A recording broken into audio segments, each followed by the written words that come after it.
अस्सलामुअलैकुम dear viewers. हमारा आज का टॉपिक है नमाज में की गई कमियां कोताहियां। एक सवाल है जो एक भाई ने पूछा है। वो कहते हैं कि माजी में अगर कोई शख्स नमाज के मसाइल से पूरी तरह वाकिफ नहीं था, कोताही या कम इल्मी में नमाज में कुछ संगीन गलतियां करता रहा, लेकिन इससे किसी ने नमाज के बारे में पूछा तो उसे गलतियों का मालूम हुआ।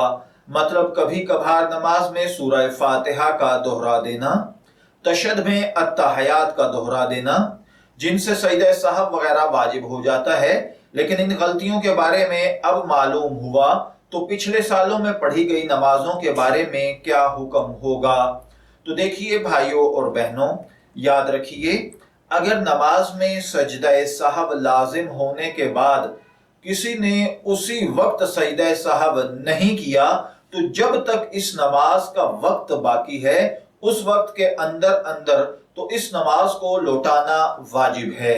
यानी अगर किसी ने जोहर की नमाज में सजदा सहव वाला अमल नहीं किया तो उसको सलाम फेरने के बाद अगर याद आया तो फौरन, अगर उसने किसी से बात नहीं की या कोई ऐसी हरकत नहीं की कि जिसके साथ नमाज टूट जाए, तो उसको उसी वक्त सजदा सहव करके नमाज पूरी करके फिर इसको सलाम फेरना चाहिए।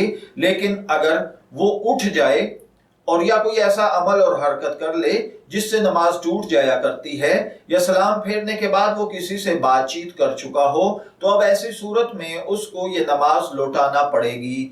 लेकिन अगर जोहर के बाद उसको ये अमल असर की नमाज पढ़ने के बाद याद आया कि ओहो, मुझसे तो नमाज जोहर में गलती हो गई थी और मैंने सजदा सहव नहीं किया, तो अब नमाज लौटाने की जरूरत नहीं है, बल्कि इस सूरत के अंदर उसको इस्तगफार और तौबा करनी चाहिए। इस सूरत में अगर किसी शख्स से, जैसे भाई ने पूछा है, माजी में अगर कोई ऐसी गलतियां हो चुकी हैं जिनसे सजदा सहव वाजिब होता था और उस वक्त लाइल्मी की वजह से उसने नहीं किया, तो अब इस नमाज के अयादे की जरूरत नहीं। लेकिन याद रखिए कि मुसलमान के लिए शरई अहकाम से नावाकफियत कोई उज़र नहीं है।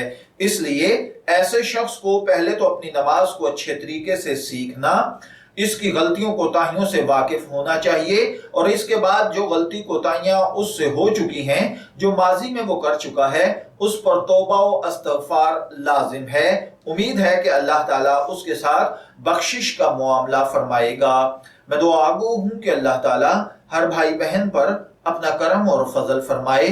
शब्बीर अहमद को इजाजत दीजिए, फिर हाजिर होंगे किसी नए टॉपिक के साथ। तब तक के लिए अल्लाह हाफिज।